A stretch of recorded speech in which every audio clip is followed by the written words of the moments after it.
눈에 보이지 않는 세계를 바라본다라는 것은 그 어떤 것보다도 과학적인 것들을 넘어설 수 있는 그 은혜를, 그러니까 하나님의 창조 질서, 그러니까 세상이 창조된 것에 대해서 관심을 기울이고 그 하나님의 말씀으로 세상을 창조하셨다는 것을 기억하면서 살아가는 존재들이죠. 그래서 이제 특히 이제 과학자들이 신앙을 갖게 된 경우들을 보게 되면 이게 이제 과학적으로 연구하다가 하나님 만나게 되는 경우가 상당히 많아요. 우리가 생각하는 것보다 신앙을 갖고 있는 어떤 그 이공계의 학자들 또 과학자들의 이야기를 들어보게 되면 점점 더 연구하면 연구할수록 이 세상이 우연적으로 되어지는 것이 아니라 어떤 질서, 물질 하나만 보더라고 할지라도 어떤 뭐 종이라든지 만질 수 있는 것들 이런 것들을 보더라도 다 깊이 더 깊이 이전에는 잠깐 다른 소리인데요. 현미경이 점점 더 발달하고 물질의 깊은 세계, 뭐 분자, 원자, 조금 더 작은 이런 밀입자까지 보면 볼수록 그 안에서의 움직여지고 있는 물질 세계를 구성하고 있는 이런 단위들을 봤을 때에 그 한 가지 한 가지가 이게 그냥 어쩌다가 세워지는 것이 아니구라는 사실을 조금 더 깊이 깨달아 알게 된다라는 거예요. 그래서 창조주 하나님의 세계를 그러니까 각각의 분야에서 더 깊이 파고들고 들어가다 보면 세상 모든 것들을 다 하나님 창조하셨기 때문에 하나님을 인정할 수밖에 없다라는 거예요. 그러니까 세상에서의 배운 그냥 얕은 지식 가지고 하나님의 존재 유무를 판단하는 것 자체가 얼마나 세상을 살아가면서 있어서 또 겸손하지 못한 일이고 또 위험한 일인가라는 사실을 보게 됩니다. 그러니까 보이는 세계보다 보이지 않는 세계가 우리 인생 가운데 더 많이 펼쳐져 있고 또 보이지 않는 세계라는 것은 두 가지로 나눠진다는 거예요. 하나님의 은혜 가운데 충만함으로 보여지는 그 하나님의 영역과 반대로 하나님을 대적하는 무리들, 성경에서의 사탄으로 표현되고 있는 하나님의 그 천사장이 반란을 일으켜가지고 하나님을 대적하는 자로서 나타나는 거죠. 대적자. 5절 말씀 보겠습니다. 젊은 자들아 이와 같이 장로들에게 순종하고 다 서로 겸손으로 허리를 동이라. 하나님은 교만한 자를 뭐 하신다고 해요? 여기서 5절에 교만한 자를 뭐 하신다? 대적한다. 대적은 누가 하는 거죠? 사단이 하는 거예요. 사단이 하나님을 대적합니다. 성경에서의 대적한다. 이제 뭐 고라의 무리, 성경에서 보게 되면 고라의 자손들이 하나님을 대적했다가 땅이 갈라져가지고 한 번에 다 일지파가 이제 다 몰살당하잖아요. 그러니까 하나님을 대적한다라는 그 표현은 심각한, 그러니까 우상숭배와 더불어서 심각한 불순종의 행위 자체가 성경은 대적한다라는 표현이라고 했는데 오늘 성경 가운데서는 교만한 자를 대적하시되 라고 이야기하죠. 일부 예배는 일부 예배의 그 나름대로의 그 은혜가 있고, 이 대적한다라는 이 단어 자체가 일부 예배 설교하는데 확 다가온 거예요. 대적한다. 그동안은 교만한 거, 세상 사람들은 뭐 교만함 자체를 때로는 좀 자신감으로 치부하기도 하고 그렇게 교만함 자체를 아주 심각한 거, 물론 교만하면 좀 사회생활에 불편할 수도 있고 어려움 당할 수 있지만은 교만함 자체를 그렇게 심각한 것으로 여기지 않거든요. 그런데 성경을 보니까 이 교만함 자체가 뭐냐면은 하나님을 대적하는 자. 그러니까 하나님은 교만한 자를 대적하신다라고 말씀하고 있잖아요. 단순히 싫어하신다라고 말씀하는 것도 아니고 대적하신다라고 이야기해요. 그러니까 반대로 이야기하면 교만한 사람은 하나님을 역시 대적하는 것과 마찬가지라는 것을 이야기합니다. 하나님을 대적한다라는 것 자체가 교만함과 연결되었을 때 왜 그런가? 그것은 우상숭배가 뭐냐면 우상숭배를 하나님은 하나님을 대적하는 것으로 여기셨거든요.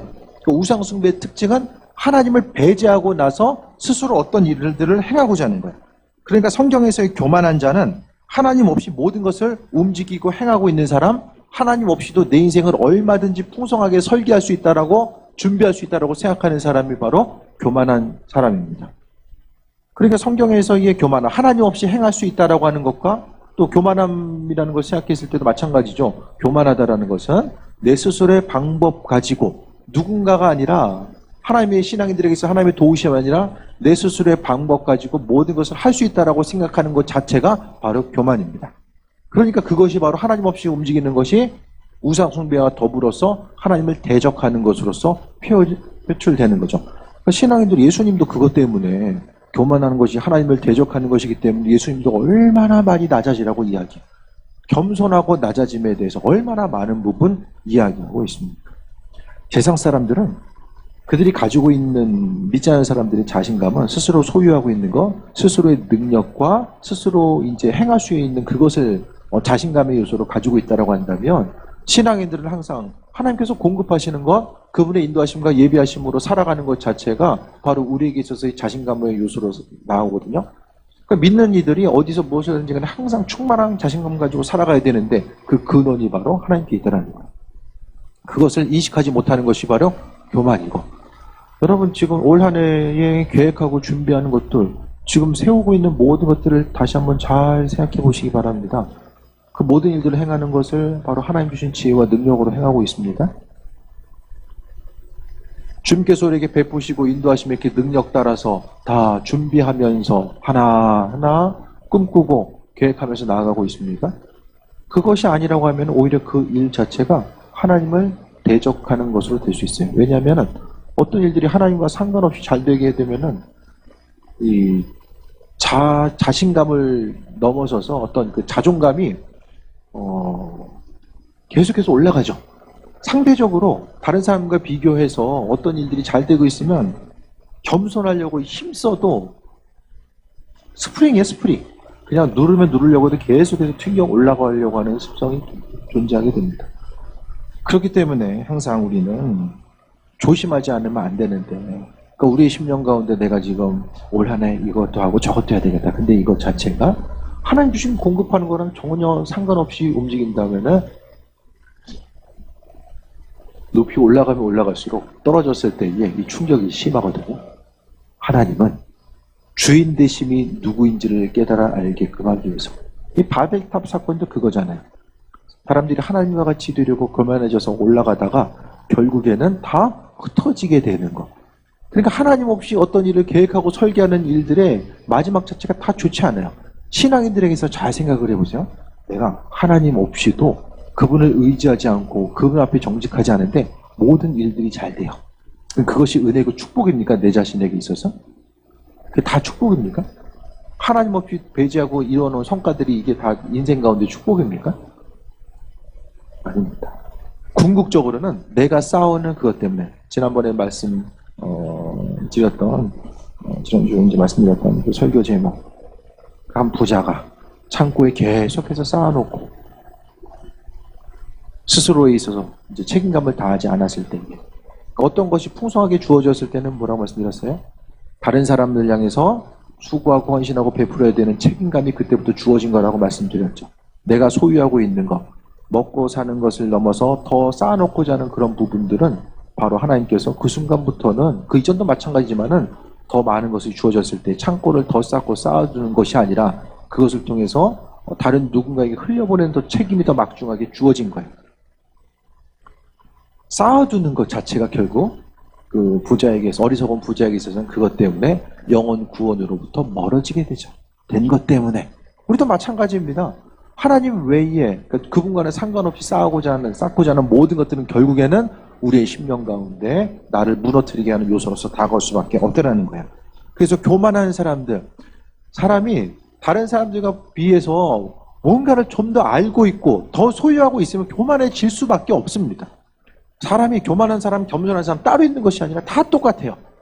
근데 얼마만큼 하나님 은혜를 통해서 나 자신을 돌아보고 겸손한 자로서 살고자 하는가, 하나님이 교만한 사람을 대적하신다라는 이 말씀 자체를 생각했을 때에 이 대적이라는 단어 자체가 상당히 두려운 단어입니다. 사단이 하나님 대적하잖아요. 교만함 자체가 하나님 대적한다라는 생각 자체를 신앙인들이 많이 하면서 살아가지 못합니다.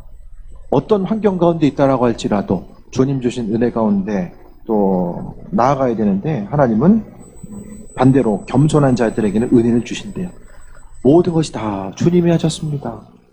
내 인생 가운데 공급하신 하나님께서 주셨고, 그것 때문에 주어진 것들이 내가 주인이 아니라 내가 수고하고 내 방법대로 다 내 것이 아니라, 지난주에도 말씀드렸던 것처럼 그 부자는 다 내 것, 나의 것, 내 창고, 내 소유 다 내 얘기하잖아요. 하지만은 주님을 인정하는 사람들에게 은혜를 주신다라는 것, 겸손함으로 모든 것이 다 하나님으로부터 출발했다라는 사실에 대해서 겸손하게 인정하고 고백하는 이들에게 하나님께서는 은혜를 주신다라고 말씀합니다. 풍성한 은혜 자체는 여기서 보게 되면은 겸손한 자들에게 은혜를 주신다. 그러니까 하나님이 은혜를 주신다라는 거예요.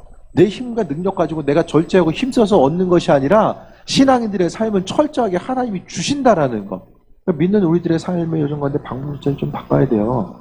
나는 주시는 거 가지고 산다. 내가 소유하는 것이 아니라 하나님 주시는 거 가지고 산다라는 그 생각이 철저하게 있는 사람은 소유가 많아져도 병들지 않아요.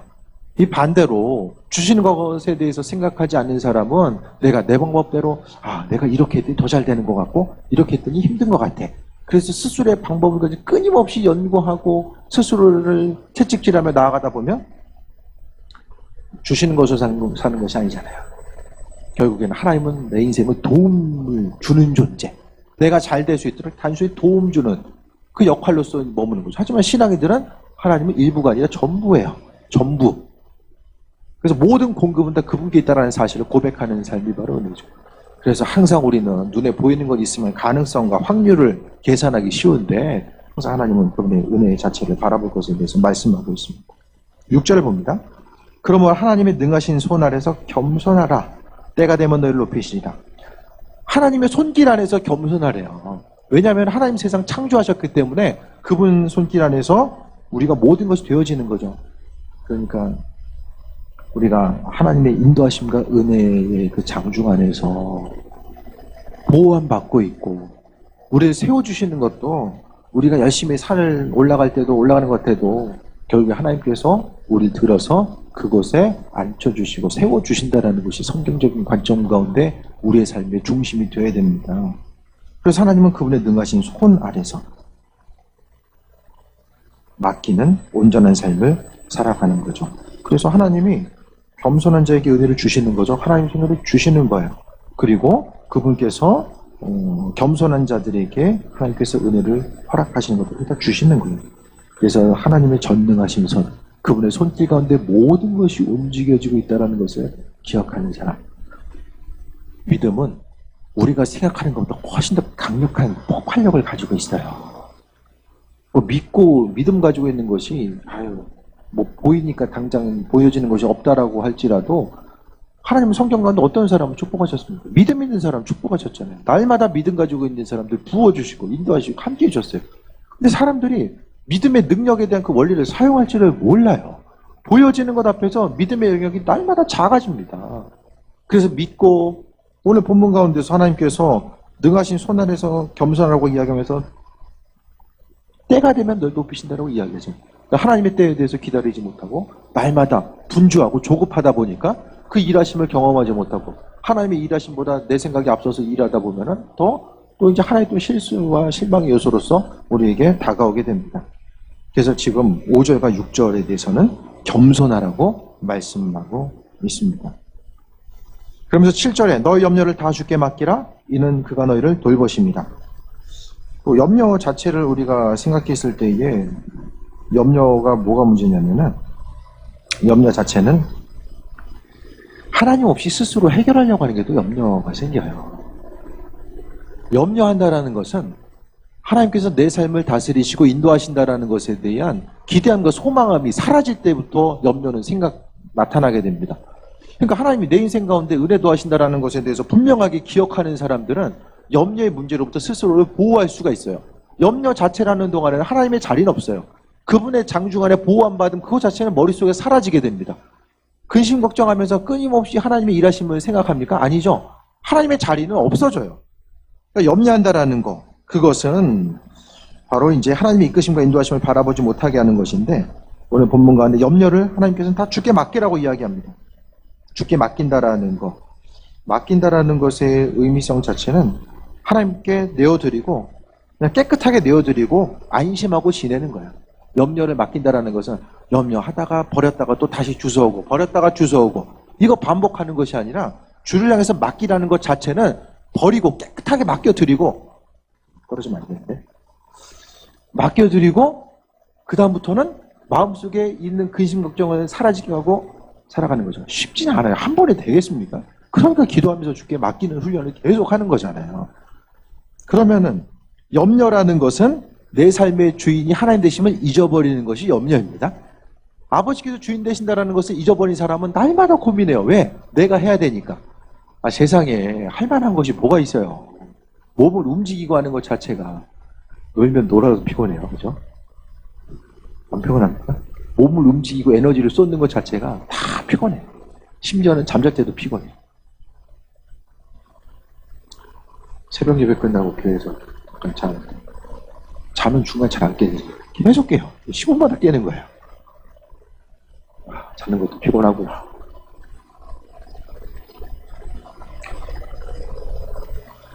오늘 5절부터 보게 되면 도대체 사단을 대적하는 거하고 겸손한 거하고 염려 맡기는 거하고 무슨 차이점이 있을까라는 것을 좀 생각을 하게 돼요. 무슨 차이가 있을까? 무슨 연관성이 있을까? 다들 이제 동물의 왕국 한 번씩은 다 보셨을 거예요. 우리나라 살아가면서 안 본 사람 없어요.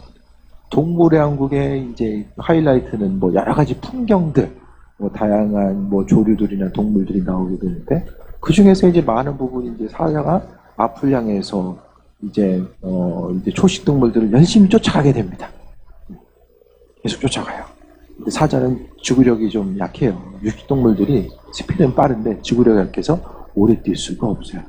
그러면은 상식적으로 생각했을 때 이게 오래 뛰지 않으려고 하면은 근거리에 있는 이제 동물들부터 이제 공략을 해야 되잖아요. 맨 앞에까지 뛰어갈 필요는 없어요. 뒤에 있거나 맨 뒤에 있거나 뒤에서 좀 낙오되는 그런 동물들을 공격하는 거죠. 그걸 통해서 이제 자신이 이제 사냥에 성공하게 되는 경우들은 대부분 이제 근거리에 있는 동물들을 공략할 때에 이제 나타나게 됩니다. 그러니까 마귀가 오늘 8절 보면 우는 사자같이 두루다니며 삼킬 자를 찾는다라고 합니다. 사단이 하는 일은 무슨 일 한다고 했어요? 마음속에 근심 걱정을 일으키게 하고 사람으로 하여금 교만하게 하고 또 다른 사람에게서 원망하고 불평하고 육신의 질병과 마음의 질병을 주게 되고 또 한 가지는 마음속에 결정적으로 억울하게 만드는 것. 사람 때문에 억울하고 내가 한 것이 이만큼인데 저 사람은 왜 나한테 일어나? 내 환경은 왜 이럴까? 또 다른 사람들과 비교의식하게 되고 끊임없이 스스로의 세상은 나보다 더 가진 사람이 분명히 존재하거든요. 그러니까 끊임없이 다른 사람들과 비교하면서 하나님을 원망하게 하고 감사하지 못하는 것들. 날마다 감사함을 누리지 못하고 부족한 것만 계속 보이는 거예요.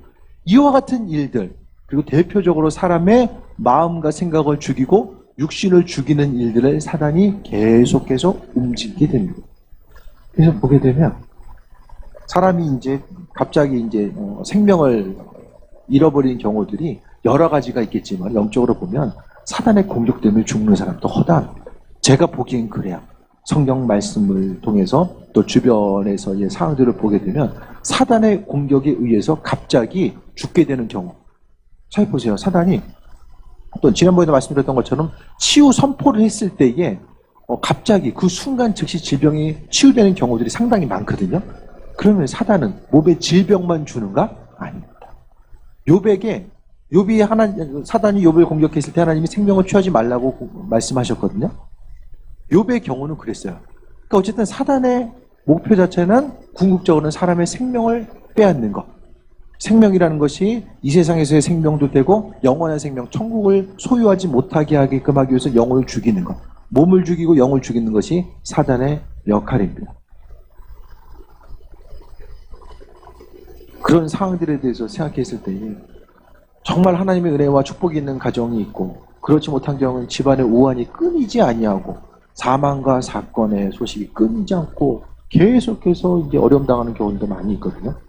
그러니까 사단이 이와 같은 일들을 행한다라고 했을 때에 사단은 어떤 사람? 바로 하나님의 장중에서 떨어져 있는 사람.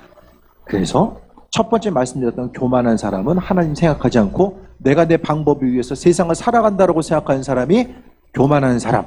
하나님과 배제되어 있고 떨어져 있는 사람. 염려하는 사람도 하나님 생각하면서 하나님 생각하다 염려하다. 동시에 두 개를 같이 하지 않아요. 염려할 땐 계속 하나님을 배제하고 염려해요. 그러니까 하나님으로부터 배제되고 멀어진 사람.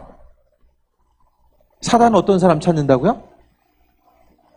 우는 사자와 같이 삼킬 자를 찾아다닌다라고 하는 거. 공동체로부터 벗어나 있는 무리. 한 존재를 계속해서 노리려고 하는 거죠. 그래서 오늘 본문 가운데 베드로전서를 통해서 영적 싸움을 이야기함에 있어서 항상 하나님의 장중 안에 그분의 보호하심과 인도하심 그 안에서 머물러야 된다는 사실을 계속해서 강조하고 있습니다. 사탄은 계속해서 이제 공격하는 무리들이 병든 사람들, 연약한 사람들, 육신이 병들고 또 마음이 연약한 사람들을 공격하고 또 새로 믿는 사람들, 그러니까 새로 믿는 사람들에게 의심하게 하고 또 세상 유혹으로부터 벗어나지 못하게 하는 것. 초신자들이 이제 그런 어려움에 놓여지게 되고 또 사탄은 교회를 떠난 사람들, 교회 공동체에 머무르지 않고 나아가는 사람들. 그러니까 설교 시간을 통해서 중요한 것은 이 사탄의 공격이 있다는 사실을 분명히 말씀을 통해서도 인식을 해줘야 돼요. 하나님이 우리를 보호하신다, 우리를 지키신다, 인도하신다. 그럼 무엇으로부터 지키신다라는 거예요? 뭐 길 가다가 다리 삐끗하지 않게 하나님 지키신다고 지금 그 얘기하고 있습니까? 물론 안전한 뭐 지키신다라는 것을 그런 의미성도 있겠지만은 지키신다라는 것은 지킴으로부터 좀 공격하는 뭔가가 있기 때문에 하나님이 우리 인생을 지키신다라는 거잖아요. 하나님 눈동자같이 우리를 다 지켜주고 계신다, 보호하신다. 무엇으로부터 보호하십니까? 우리를 무너뜨리려고 하는 그 존재로부터 우리를 보호하신다는 사실을 분명하게 말씀하고 있는 것입니다. 그래서 부주의한 자, 깨어있지 못하고 하나님의 장중 안에 있으면 분별이 돼요. 뭘 해야 될지 뭘 하지 말아야 될지 분별이 되는데 그것을 하나님의 장중 안에 있는 사람들이 분별할 수 있다는 거예요. 그분의 장중 안에 있지 못하는 사람들은 분별할 수가 없어요. 그래서 믿는 자로서 하나님은 그분의 뜻과 인도하심을 통해서 나아가야 되는데 이 분별력 자체가 무엇보다도 중요합니다. 그리고 사단은 두려움을 사용해 사람을 공격해요. 마음속에 두려움이 생길 때가 사단의 공격이 시작되구나 그걸 생각합니다. 육신적으로 근심 걱정이 생길 때 항상 조심해야 됩니다. 내가 이거 어떻게 해야 되지? 부담스럽고 마음의 여유가 없고 심령의 기쁨을 빼앗기고 이 문제 어떻게 해결해야 될까? 끊임없이 근심 걱정 요소가 다가왔을 때에 바로 사탄은 심령을 공격하고 있는 그때라는 것을 우리가 발견할 수 있어야만 합니다. 그래서 성경은 8절 통해서 하나님 장중 안에 보호함 받는 것. 우리 심령 가운데 믿음의 원리가 작동해야 돼요. 교회 왔을 때만 예수님 생각하는 것이 아니라 삶의 평상시의 순간을 통해서 믿음의 원리가 작동되어야지만이 여러 가지 위협으로부터 우리가 보호받고 또 무엇보다 사람이 육신적으로 잘못한 것도 중요하겠지만은 순간적으로 판단력을 상실하게 되면은 그 판단 한번 잘못하는 것으로 인해서 또 여러 가지 고난과 어려움을 경험하는 일들을 보게 됩니다. 그 모든 지혜를 하나님께서 주신다는 거예요. 그래서 8절에 근신하라, 깨어라. 근신하라는 것은 술 취하지 않고 또 절제하는 것, 분별력을 갖는 것 자체가 근신하고 깨어 있어야 돼요. 우리 하나님의 지혜가 있어야 돼요. 이 세상을 좀 분별할 수 있습니까, 여러분? 이 뭐가 맞는 것이지 아닌지 분별할 수 있습니까, 근데? 점점 어렵잖아요. 점점 어렵잖아요. 분별력을 갖는 것 자체가 점점 어려워져요. 뭐가 사실인지를 잘 모르겠어요. 이 말씀으로 깨어있고 주님께 물어보지 않으면 잘 몰라요.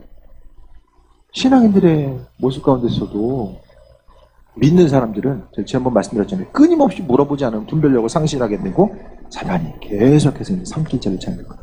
지난 한 주간의 사단은 여러분 주변에서 뭐 했겠습니까? 주변에 없었을까요? 사단은 여러분 주변에서 하나님 보호하시기 때문에 사단은 근처에 얼씬도 못합니까? 사단의 세상은 사단의 영역이 있어요. 사단은 뭐 했을까? 주님께 집중하는 것을 방해하고 본질한 것에 대해서 집중하게 하고 영역 간의 강건함을 방해하게 하고 해서는 안 될 일들을 또 생각하게 하고 행동하게 하고 결정적으로 그게 뭐가 문제인지를 깨달아 알지 못하게 하는 영적인 무감각함. 그러니까 몸을 봤을 때 얘 옷이 더러우면은 눈에 보여지니까 이거 빨아야 되겠구나 생각하고 아프면은 이 문제에 대해서 어떻게 대처해야 되겠다 생각을 하잖아요. 영적으로 병들어 있으면은 사단의 공격이 있어도 스스로 죄 가운데 노출돼 있어도 모릅니다. 그것이 가장 두려움의 요소가 됩니다. 몰라요. 무엇을 해야 될지 모르고 결정적으로 뭐가 문제인지 몰라요. 내 인생에 경험하게 되는 문제들이 그 근본 원인이 무엇인지를 모르기 때문에 무엇을 어떻게 해결해야 될지를 모르면서 살아가게 됩니다. 그래서 아주 단순적으로 보여지는 것을 판단하고 움직이고 살아갈 수밖에 없다라는 거예요. 그래서 근신하고 깨어있으래요. 성경은 항상 깨어있으라고 이야기합니다. 믿음으로 살아간다는 거. 목회하는 것뿐만 아니라 여러분도 마찬가지예요. 신앙생활 항상 긴장하며 살아가는 거예요. 기쁨과 평안함이 있지만 그 기쁨과 평안함 그 이면에는 또 항상 사단의 공격이 있기 때문에 긴장하면서 하나님의 은혜를 바라보면서 살아갈 수밖에 없다라는 거예요. 보여지는 것만 생각하면 날마다 사람 원망하고 불평하고 왜 저 사람 저럴까? 왜 내 삶은 날마다 이럴까? 끊임없이 그것만 바라보게 됩니다. 하나님 약속하신 것이 있는데 왜 누리지 못할까? 믿음으로 누려야 돼요. 하나님 주신 것들은. 그냥 약속하셨다고 해서 모든 것 때가 됐기 때문에가 아니라 하나님은 믿음으로 준비된 만큼 그분의 것을 누릴 수 있는 그 은혜와 평강함을 우리에게 주신다는 것에 대해서 기억해야만 합니다.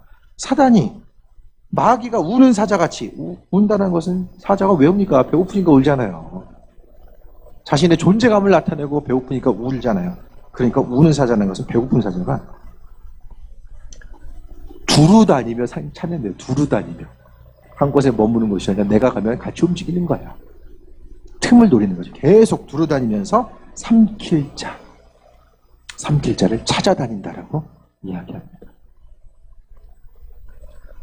그러니까 결국 보여지는 것이 전부인 줄 아는 사람은 사단의 영적인 화살, 그 불화살을 쏴도 이게 화살인 줄을 모르는 거죠. 그래서 원인을 엉뚱한 데 찾다 보니까 인생 자체가 시간이 가면 갈수록 괴로운 거예요. 육신의 고통, 영적인 고통이 있을 때 항상 우리 영적인 문제를 또 점검해 봐야 됩니다. 이거 기도하면서 내가 이겨나갈 수 있는 건데 그러지 못하는 것이 아닌가를 분명하게 점검해 봐야 됩니다. 그래서 사단은 심각하게 사단에 노출되면 노출될수록 그 영역 간에 이제 문제들이 발생하게 되죠. 우리의 문제들, 내 인생 가운데 이런 문제들이 발생할 수 있을 것이다라는 것을 대충 예상은 하잖아요. 그럼 문제가 있을 때 우리는 어떻게 해야 됩니까? 마음속에 두려움 가지고 떨면서 살아가야 됩니까? 아니죠. 이기고 나아가는 거죠. 항상. 고난과 어려움이 있을 때 하나님께서 은혜로 더하심에 대해서 기억하고 나아가는 거예요. 질병이 있을 때에 어려움과 고난의 문제가 있을 때에 그 고난과 어려움들을 이기고 나아갈 수 있는 것들 하나님께서 지키시고 인도하시고 함께 하신다라는 것에 대해서 소망감 가지고 나아가는 거죠. 믿는 자로서 항상 보여지는 것에 매이게 돼요. 사람들은. 생각에 모이고 보여지는 것에 매이고 주변 사람들 경제적으로 다 어려운 시기라고 하니까 나도 어려운 게 당연한 거지 생각하면서 어려움 당하는 것에 대해서 문제점을 잘 인식하지 못하고 또 세상을 살아감에 있어서 어떤 일을 시작하는 것도 다 때가 있는데 스스로의 어떤 건강이라든지 또 나이라든지 그런 것들을 다 생각하면서 모든 것들이 다 믿음의 영역을 갉아먹는 거야. 이것저것 세상 사람들이 생각하는 것과 다 생각하고 동일하게 생각하고 사단이 우리의 마음과 생각을 누르는 것들에 대해서 기억하지 못하면서 살아가는 거죠. 무엇을 잡을 것인가? 은혜 가운데 하나님의 약속의 말씀을 붙잡을 것인가? 아니면 근심 걱정의 요소를 붙잡을 것인가? 이거 우리 다 선택의 문제에 달려 있어요. 9절 봅니다. 너희는 믿음을 굳건하게 하여 그를 대적하라. 믿음을 굳건하게 해서 사단을 대적하라고 분명히 이야기합니다. 믿음의 영역이 하나님의 이끄심과 인도하심을 경험하게 하고 사단을 물리치고 나아갈 수 있는 아주 중요한 근거 자체가 바로 믿음의 영역입니다. 믿음을 통해서 우리는 수많은 공격이 있다라고 할지라도 승리하는 귀한 삶을 믿음을 통해서 살아갈 수 있게 됩니다. 사단이 공격했을 때 그리스도 예수께서 내 삶을 지키시고 인도하시고 예수님의 보혈의 능력이 이기게 하신다는 것. 성경에서의 모든 명령, 그것은 다 예수님 안에서, 주님 안에서라는 표현이 계속해서 나오고 있어요. 그래서 믿음으로 굳건하게 하여, 뭐에 대한 믿음이요? 그리스도 예수께서 내 삶의 주인 되셔서 주님의 그 흘리셨던, 십자가에서 흘리셨던 그 보혈의 능력이 나를 살리시고 사단의 방해로부터 나를 보호하신다는 것.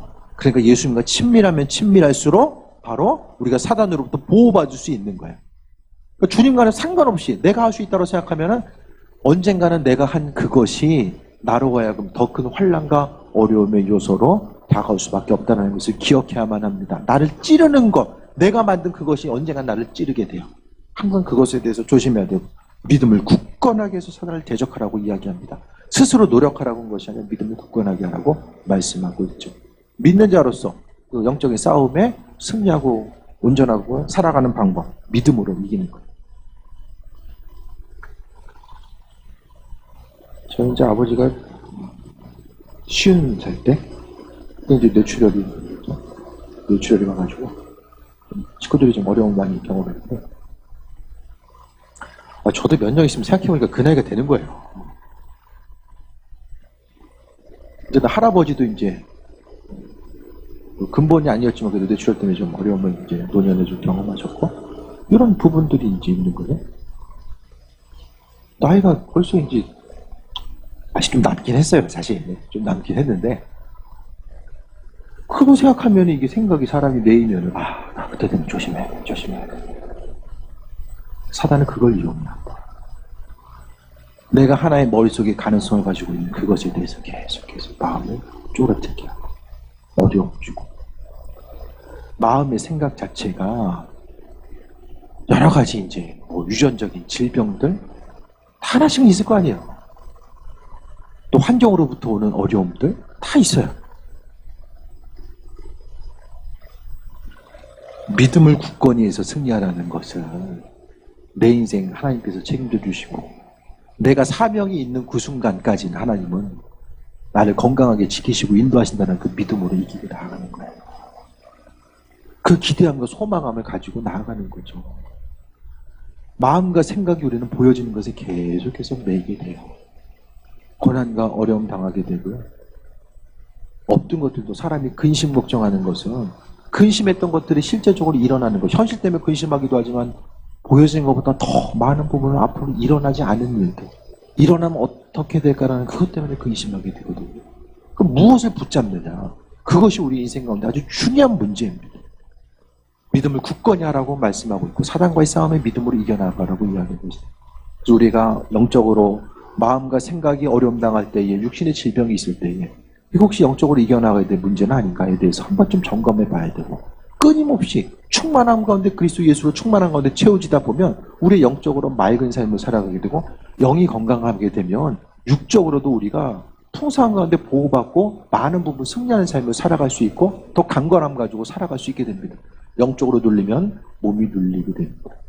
과학적으로도 보면은 근심 걱정하게 되면은 피가 탁해지잖아요. 이건 과학적으로 다 보이잖아요. 사람이 마음속에서 근심 걱정하면은 스트레스를 받으면은 혈액이 이제 그 불순물에 의해서 점점 탁해집니다. 그렇게 되면은 몸이 움직이게 되면 혈액이 탁해진다는 것은 질병 자체가 계속해서 생길 수밖에 없는 거예요. 우리의 생각과 마음이 항상 그리스도 예수로 충만하고 또 겸손함으로 믿음 가지고 마음 굳건히 했을 때에 하나님께서 은혜로 베푸시고 인도하신다는 것에 대해서 기억하면서 나아가는 거죠. 우리가 맨날 마음을 위로받으려고 모이는 거 아니잖아요. 인생을 어떻게 살아야 된다는 거 배우려고 모이는 것도 아니잖아요.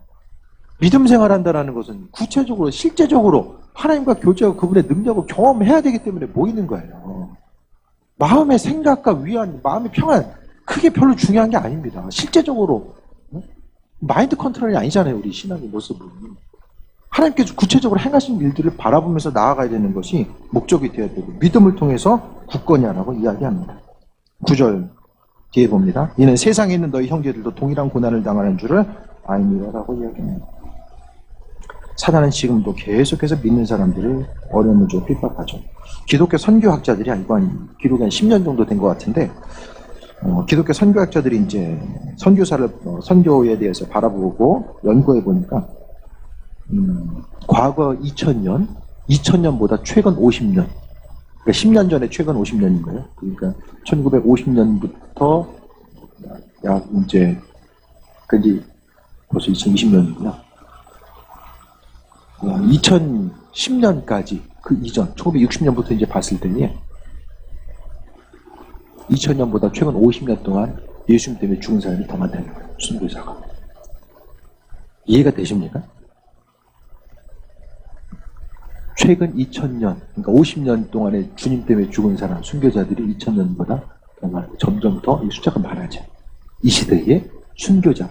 순교자라는 게 뭐냐면은 예수님 때문에 죽임당하는 사람이 순교자예요. 그 사람들 숫자가 점점 더 늘어나요. 계시록의 말씀이 허튼 것이 아니라 주님 오심의 때가 되면 될수록 순교자들 피가 더 많아진다는 사실을 강조하고 있잖아요. 주로 이제 주님 때문에 순교하는 예가 아프리카 제일 많아요. 아프리카 중부 지역 자체가 이슬람과 기독교의 대치점에 있는 이 지역에서 수비자들이 지금 제일 많이 있습니다. 중동권도 좀 더 마찬가지인데 중동권에서는 잘 드러나지 않아요. 근데 심각한 그 순교자들의 나오는 위치가 거기에요. 사단이 계속해서 하지만 지금까지 기독교 교회 역사를 통해 보게 되면 핍박의 순간에 교회는 부흥했고요. 핍박의 순간에 교회는 하나님의 일을 또 경험하게 되었어요. 그것이 기독교 역사예요. 모든 것이 다 모든 조건이 다 갖춰졌다고 생각하는 그때의 교회는 병들기 시작하고 세속화가 더 가중됩니다. 하지만 고난의 때에는 정말 그리스도 예수의 정신으로 살아가고자 하는 사람들만 교회로 모이게 돼요. 점점 더. 그러니까 예수님 때문에 포기해야 되는 것들에 대해서 안타깝거나 아까워하지 아니하고 그리스도 예수를 바라보는 것. 그런 사람들. 로마도 보게 되면 313년인가요? 로마가 국교화되고 나서 그때부터 무너지게 되잖아요. 세속화가 계속해서 가중돼요. 그 전까지는 교회가 놀랍게 부흥하는 모습이 나타나게 됩니다. 한국교회도 마찬가지고요. 다 마찬가지예요. 눈에 보이는 것들, 환경 가운데 만족감과 여러 가지. 그러니까 교회가 성장에 나감이 있어서도 고난의 시기, 지금도 고난의 시기를 맞이하는 공동체. 중국도 교회가 부흥하거든요. 고난 때문에 부흥하는 거예요. 기독교 탄압 국가들을 보게 되면 아이러니하게 그 안에서의 교회 공동체가 성장해 나아가는 그런 것들을 보게 되면 매년 이제 발표가 되거든요. 기독교 탄압에 대해서, 종교 탄압에 대해서 이야기하는 것들이. 말씀을 정리합니다. 무리로부터 떨어져 있는 사람, 공동체로부터 벗어나 있는 사람, 사자가 오는 사자같이 삼킬 자를 찾아다닌다라는 그 의미성에 대해서 우리가 생각해 보게 된다라고 한다면 믿는 자로서 우리는 그리스도 예수로부터 벗어나 있는 것, 그분과의 관계성 가운데 끊임없이 공급받지 못하고 있다라고 한다면 그것이 바로 사단에게 노출되어 있는 가능성이 더 큰 것이고 삼킴받을 수 있는 가능성이 크다라는 거예요. 그러니까 이 시대를 살아감에 있어서 깨어있고 분별력 가지고 나아가기 위해서는 그리스도 안에서 겸손한다는 것은 스스로 그리스도 예수께서 주인 되심을 잊어버리는 것이고 또 염려한다는 것도 예수님 없이 살아가는 것이 바로 염려의 모습으로 나타날 수밖에 없음을 생각했을 때에 오늘 사탄이 사자같이 삼킬 자를 찾아다닌다라고 하는 이 메시지 자체를 통해서 봤을 때 결국 우리는 믿음을 통해 굳건히 하는 것, 그리스도 예수 주님과의 관계성 가운데 있지 않냐면은 내 작은 생각 가지고 세상 다 판단하고 사람 판단하고 순간적으로 결정하고자 했을 때의 판단 미스를 통해서 눈에 보이는 것이 처음과 마지막까지 아름다워야죠. 처음에 좋았는데 마지막 자체가 아름답지 못하다면 온전한 모습으로 나아갈 수 없는 거예요. 항상 믿는 자로서 우리의 삶의 모습과 마음의 중심, 보여지는 것에 매이는 삶이 아니라 항상 그리스도 예수로 충만한 삶을 살아가고자 하는 것, 그 마음의 중심이 항상 주님께 있어져야 됨을 말씀드립니다. 믿음을 굳건하게 하여 사단을 대적하라고 이야기합니다. 이번 한 주간도 사단은 항상 여러분을 노릴 거예요. 항상. 전부 다, 한 사람도 빠짐없이 사단은 항상 틈을 노리고 있습니다. 주님 앞에 나아가지 못하게 하고 내 기도와 말씀을 방해하고 주님을 잊어버리게 하고 그분의 인도하심 가운데 나아가지 못하게 하고 주님 주신 기쁨을 빼앗고 또 근심하고 염려하는 일들을 계속해서 할 거예요. 하지만 영적인 센서, 주님 안에 온전히 거하게 되면은 분별할 수 있고 우리가 새해 먹고 나아갈 수 있는 그 은혜를 경험하게 됩니다. 보여지는 것이 전부가 아니다라는 것을 다시 한번 인식하시고 붙들어야 될 것들, 환경들, 근심 걱정, 지금까지 이랬으니까 앞으로도 이럴 거야. 당연하고 뻔한 거 붙들면서 살지 마시고 믿음의 영역, 그 믿음의 영역이 내 삶에 있어서 능력이 되어서 내가 지금 움직이고 계획하고 행하는 모든 것들이 다 주님 안에서 움직여지고 있는가, 그것에 대해서 점검하시고 이 방향성을 잘 잡고 나아가지 못하는 마지막에 가서는 돌이킬 수 없는 환경, 깨달았을 때는 이미 늦을 때 그 순간이 도둑같이 우리에게 임할 수 있다는 사실을 다시 한번 돌아보고 승리하는 경산 되시길 축원드립니다. 오늘 주신 말씀까지 기도합니다. 하나님, 말씀 가운데 승리하는 삶 또 살기 원합니다. 아버지 하나님, 이 시간 또 말씀의 적용점을 삼기 원합니다. 이 시간 통성으로 기도하도록 하겠습니다.